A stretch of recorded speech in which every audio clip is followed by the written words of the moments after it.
Hello friends, આજે આપણે ખીચું બનાવીશું. પાપડીનો લોટ અને ખીચું આમ બંને અલગ વાનગી છે. તમારે પાપડીના લોટની રેસીપી જોવી હોય તો આ અગાઉ મેં એનો વિડીયો અપલોડ કર્યો છે, તો તમે ગુજરાતી રસોઈ એપ ઉપર જઈને એ રેસીપી જોઈ શકો છો. તો આજે હું તમને ખીચું કેવી રીતે બનાવવું એની રેસીપી બતાવીશ.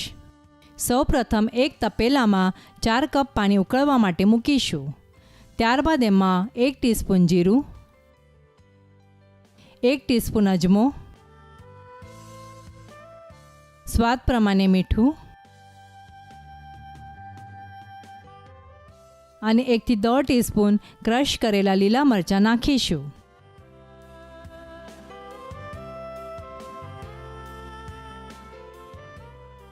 આ પાણીને 2 થી 3 મિનિટ ઉકળવા દઈશું.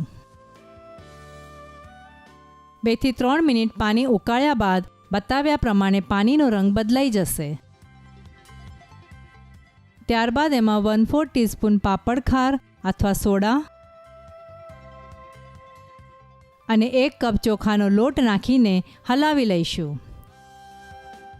અહીંયા આપણે લોટને વેલણથી હલાવીશું. જો આપણે ચમચાથી હલાવીશું તો લોટ બધો ચમચાને ચોંટી જશે. આ લોટને સતત વેલણથી હલાવતા રહીશું.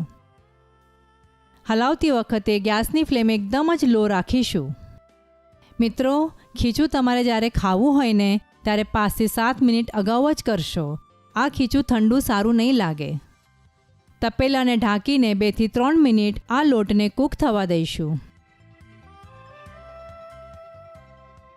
ખીચું બનાવીને હવે તૈયાર છે. આ ખીચું સર્વિંગ પ્લેટમાં કાઢીને થોડું સિંગ તેલ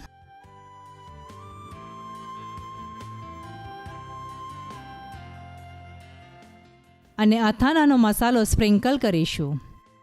અથાણાનો મસાલો સ્પ્રિંકલ કરવાથી ખીચું ઘણું ટેસ્ટી લાગશે. ગુજરાતીઓનું મનપસંદ નાસ્તાની વાનગી ખીચું બનાવીને હવે તૈયાર છે.